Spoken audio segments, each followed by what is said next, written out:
आज का हमारा जो टॉपिक है वो है heat is about moving particles. Chapter number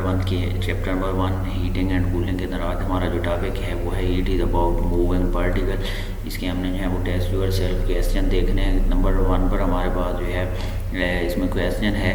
कि what happen to the movement of particle in a liquid when it is heated. What happen to the movement of particles के particle की जो मूवमेंट होती है, जब लिक्विड के जो particle होती है उनकी मूवमेंट के साथ जो है वो क्या होता है व्हेन इट इज़ हीटेड, जब इसको जो है वो हीट किया जाता है। इस तरह भी आप समझ सकते हैं कि जो लिक्विड के पार्टिकल होते हैं उनको जब हम हीट करते हैं तो उनके पार्टिकल्स के साथ जो है वो क्या होता है। अब इसमें आंसर इसका है कि if heat is applied to a liquid the particles move faster still, कि जब कोई भी लिक्विड होता है उसको हम जो है वो हीट उसके ऊपर अप्लाई करते हैं, उसको जो है हम हीट करते हैं, उसको गर्म करते हैं, तो उसके पार्टिकल्स उसके ज़रात जो होते हैं वो फास्टर तेज़ी के साथ जो है वो मूव करना जो है वो शुरू कर देते हैं। At the surface the faster particle break free to form a gas above it, और जैसे ही हीट उसमें जो है वो ज़्यादा होती है तो वहाँ पर वो सरफेस से जो है वो एक सेपरेट हो जाते हैं, पार्टिकल्स अलग हो जाते हैं, ब्रेकअप उनका हो जाता है उस सरफेस से, और वो गैस की फॉर्म जो है वो अख्तियार कर लेते हैं and form a gas above it, और उसी सरफेस के ऊपर जो है वो गैस की सूरत के अंदर जो है वो मूव करना जो है वो शुरू कर देते हैं। This process is called evaporation. तो ये जो प्रोसेस होता है इसे नाम दिया जाता है एवेपोरेशन का। If heat is applied to a liquid the particles move faster still at the surface, the faster particles break free to form a gas above it. This process is called evaporation। कि जब भी कोई हमारे पास liquid होता है उस पर हम जो है वो हीट अप्लाई करते हैं तो उसके पार्टिकल जो हैं वो तेज़ी के साथ मूव करना शुरू कर देते हैं, और जिस सरफेस के ऊपर मौजूद होते हैं उनका उस सरफेस से जो कनेक्शन होता है वो ख़त्म हो जाता है, ख़त्म हो जाता है, और वो गैस की फॉर्म जो है वो अख्तियार करके वहाँ पर जो है उसी सरफेस के ऊपर जो है मूव करना शुरू कर देते हैं। तो ये जो प्रोसेस होता है हीटिंग का, जिसके अंदर लिक्विड जो है उसके पार्टिकल्स की मूवमेंट जो है वो स्पीड अप हो जाती है, ज़्यादा हो जाती है, इस प्रोसेस को नाम दिया जाता है एवेपोरेशन का। क्वेश्चन नंबर 2 हमारे पास है what name is given to the change of a steam from, कि जब कोई भी स्टेट एक हालत होती है उसको जब हम जो है वो हीट देते हैं या वहाँ से हीट जो है वो रिमूव करते हैं तो उस स्टेट के अंदर जो है वो क्या होता है, उसकी कौन सी हालत जो है वो चेंज रिज़ल्ट में हमारे पास जो है बनती है। नंबर 1 पर हमारे पास जो ए पार्ट में जो क्वेश्चन है a liquid to a gas, जब हम जो है किसी लिक्विड को गैस के अंदर जो है वो चेंज करते हैं, तब्दील करते हैं, तो उस वक्त हमारे पास जो है वो कौन सा प्रोसेस जो है वो काम कर रहा होता है। जब कोई लिक्विड जो है वो गैस के अंदर चेंज होता है, जब हमारे पास पानी होता है, सिंपल सी एग्जांपल हमारे पास है कि जब हमारे पास पानी होता है, पानी को हम जो है बहुत ज़्यादा हीट अप करते हैं, उसको जो है बॉयल करते हैं, तो पानी जो है बुखारात की सूरत में जो है वो गैस की फॉर्म में जो है वहाँ से उड़ जाता है, निकल जाता है, तो वो जो प्रोसेस होता है इसे नाम दिया जाता है एवेपोरेशन का। कि ये लिक्विड टू गैस के जब कोई लिक्विड जो है वो गैस के अंदर चेंज हो जाता है तो वो प्रोसेस हमारे पास जो है होता है एवेपोरेशन का। नेक्स्ट है कि a solid to a liquid, जब कोई सॉलिड जो है वो लिक्विड के अंदर चेंज होता है, उसकी एग्जांपल भी आप लोग वो आइस की ले लें। आइस आप लोग देख लें कि आइस को जैसे ही आप लोग जो है कुछ देर फ्रीज़र के बाहर जो है वो रखते हैं तो आइस फ़ौरन जो है वो पानी के अंदर जो है वो चेंज हो जाती है। आइस पहले सॉलिड फॉर्म के अंदर है, फ़ौरन उसके बाद जो है वो लिक्विड पानी के अंदर जो है वो चेंज होना, तब्दील होना शुरू हो जाती है। तो इस प्रोसेस को जो है वो नाम दिया जाता है मेल्टिंग का। नेक्स्ट सी पार्ट है कि ए गैस टू ए लिक्विड, कि जब कोई हमारे पास जो है वो गैस किसी लिक्विड के अंदर चेंज हो जाती है, इसमें भी वो पानी का उबालने वाला प्रोसेस जो है वो उसमें देखें कि जैसे हम पानी को जो है वो बॉयल करते हैं, उसके बुखारात बनकर जो है जिस भी बर्तन के अंदर हम बॉयल कर रहे होते हैं तो उसी बर्तन के अंदर जो उसके बुखारात जो हैं उसके ऊपर जो ढक्कन होगा उसी के ऊपर जो है वो चिपके रहेंगे। जैसे ही हम जो है वो ढक्कन उतारते हैं तो पानी के ड्रॉप्स जो है वहाँ से ढक्कन से जो है वो नीचे गिर रहे होते हैं, तो वो जो प्रोसेस होता है उसमें गैस हमारा जो है वो उसी ढक्कन के साथ जो है वो अटैच होता है। जैसे वहाँ पर उसमें चेंज हम करेंगे, ढक्कन उतारेंगे, उसको टेम्परेचर के अंदर जो है वो डिफरेंस आएगा, तो वहाँ पर वो ड्रॉप्स की सूरत में, लिक्विड की सूरत में पानी के ड्रॉप जो है वो नीचे गिरना शुरू हो जाते हैं। इस प्रोसेस को जो है वो नाम दिया जाता है कंडेंसिंग का। नेक्स्ट नंबर 4 डी पार्ट है कि लिक्विड टू ए सॉलिड, के जब हमारे पास कोई लिक्विड जो है किसी सॉलिड के अंदर जो है वो चेंज होता है, तो वो आइस आप लोग एग्जांपल उसमें जो है वो देख सकते हैं कि जब लिक्विड आप लोगों के पास पानी होता है, जब उसको आप लोग जो है वो फ्रीज़ करते हैं, अंदर फ्रीज़र के अंदर रखते हैं, तो कुछ देर बाद जो है वो सॉलिड के अंदर जो है वो चेंज हो जाती है, आप लोगों के पास आइस जो बन जाती है, तो वो हमारे पास प्रोसेस जो होता है फ्रीजिंग का। नेक्स्ट क्वेश्चन है कि from where does the heat energy come from to melt an ice cube which is left on a kitchen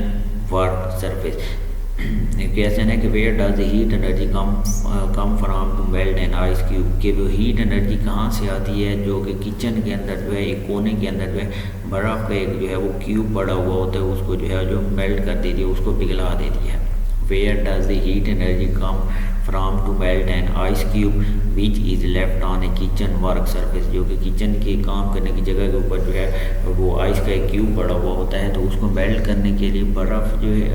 को जो है वो मेल्ट करने के लिए हीट एनर्जी जो है वो कहाँ से आती है। इसका आंसर है सिंपल सा कि from surrounding due to burning of fire, क्योंकि किचन के अंदर जो है वो आग चल रही होती है, तो इर्द गिर्द आग जैसे ही जहाँ पर रूम के अंदर जो है वो चल रही है, तो उसकी जो है इतनी हरारत होती है कि इर्द गिर्द वाली तमाम चीज़ों के ऊपर जो है वो इफ़ेक्ट करती है, तो वही हरारत उसकी हीट एनर्जी जो है आइस क्यूब के ऊपर भी जो है वो इफ़ेक्ट करेगी, जिसकी वजह से आइस क्यूब जो है वो फ़ौरन मेल्ट हो जाएगा। नेक्स्ट हमारा जो है वो टॉपिक है वो टॉपिक ट्रांसफ़र ऑफ हीट है, और उसमें टॉपिक हमारा जो है कंडक्शन है। कंडक्शन वैसे अगर इसके आप लोग जो है वो डिफ़ाइन करें तो कंडक्शन ये होता है कि जब किसी भी इसके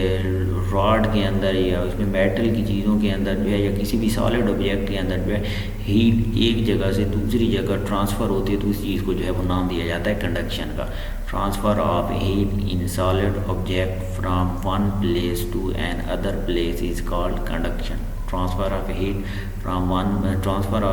इन solid object from one place to another place is called conduction, उसे जो है वो कंडक्शन का नाम दिया जाता है। अभी इस टॉपिक से रिलेटेड हमारे पास क्वेश्चन है कि which material make the best conductor of heat, कि हमारे पास वो कौन से मटेरियल होते हैं जो कि हीट के जो हैं वो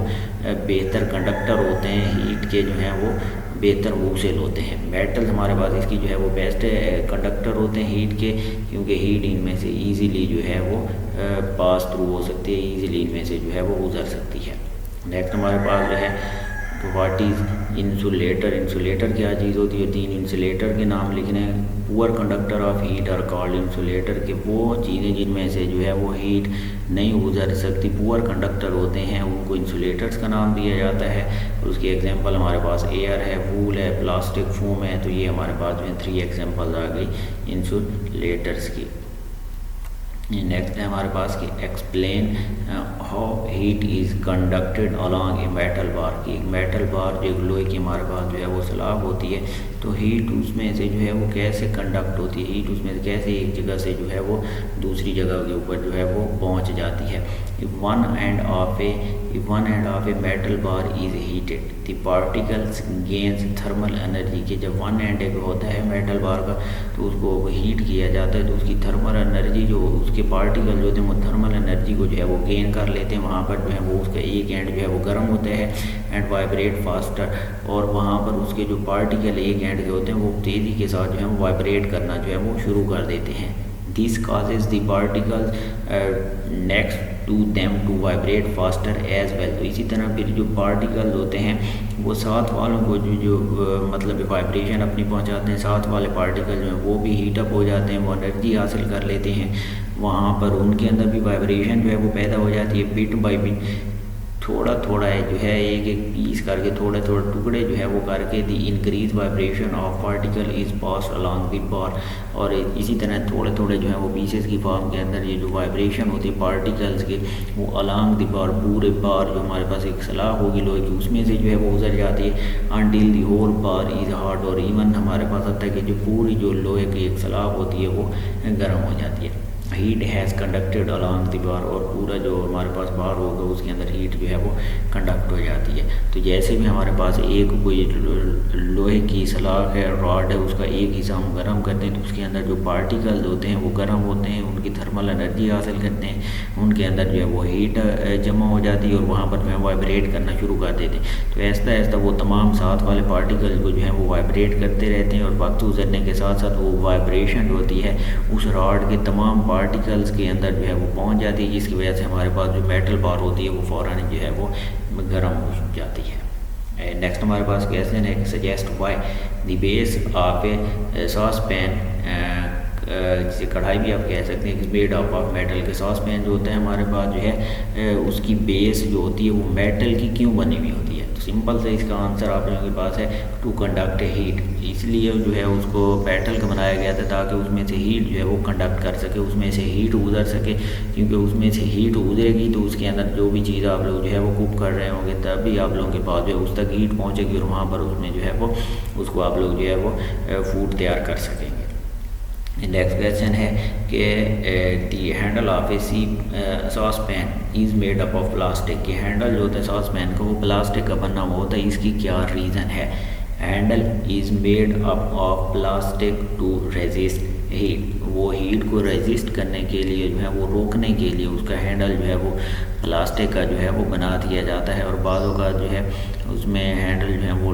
उसमें लकड़ी टाइप जो है उसके भी जो है वो बनाए जाते हैं ताकि जो है वहाँ पर वो भी उसको जो है हीट को जो है वो रेजिस्ट करने के अंदर जो है वो इम्पोर्टेंट रोल प्ले करती है। नेक्स्ट क्वेश्चन है कि polar bears reach have a thick coat of fur silky hair, fur silky hair होंगे कि जो बर्फ़ानी रीच होते हैं उनकी स्किन के ऊपर या उनकी बॉडी के ऊपर जो है वो एक थिक सी जो है वो फर का जो है वो कोट होता है, उसकी रीज़न आप लोगों ने जो है वो बतानी है। क्वेश्चन है कि पोलर बियर बर्फ़ानी जो रीच होते हैं उनकी जो है बॉडी के ऊपर फर पाए जाते हैं, उनका थिक कोट होता है, तो उसकी रीज़न आपने बतानी है। To avoid cold they have a thick coat of fur, ठंड से जो है वो बचने के लिए उनकी बॉडी के ऊपर जो है वो फर का जो है वो सिल्की हेयर्स के जो है वो कोट टाइप जो है वो उनकी बॉडी के ऊपर जो है वो हेयर्स मौजूद होते हैं। नेक्स्ट है कि birds fluff out their feathers in winter, के विंटर के अंदर बर्ड्स जो है अपने फीदर्स को जो है वो फ्लफ करते हैं, फड़फड़ाना एक किस्म का। To stay warm birds fluff their feather, birds अपने आप को जो है वो वार्म रखने के लिए, अपने आप को जो है वो गर्म रखने के लिए अपने फीदर्स अपने जो उसके पर होते हैं उनको फड़फड़ाते हैं ताकि उनका जो है वो बॉडी जो है वो गर्म हो सके। इसी तरह जैसे कि गर्मियों के अंदर हम अपने हैंड्स को जो है वो रब करते हैं, उनके अंदर फिर हमारे हैंड्स के अंदर जो है वो हीट प्रोड्यूस होती है जिसकी वजह से हमारे हैंड जो है वो गर्म हो जाते हैं। तो इसी तरह बर्ड्स जो हैं वो भी अपने बर्ड्स को जो है वो फ्लफ करते हैं ताकि उनका बॉडी पूरी जो है वो उन्हीं बर्ड्स के अपने जो है वो फीदर्स के फ्लफ की वजह से उनकी बॉडी जो है वो गर्म हो सके। अब ये क्वेश्चन है इनको आप लोगों ने जो है अपने रजिस्टर जो है उन पे राइट भी करना है और राइट के साथ साथ आप लोगों ने इनको जो है वो याद भी करना है, फिर इन्हीं का आप लोगों से जो है वो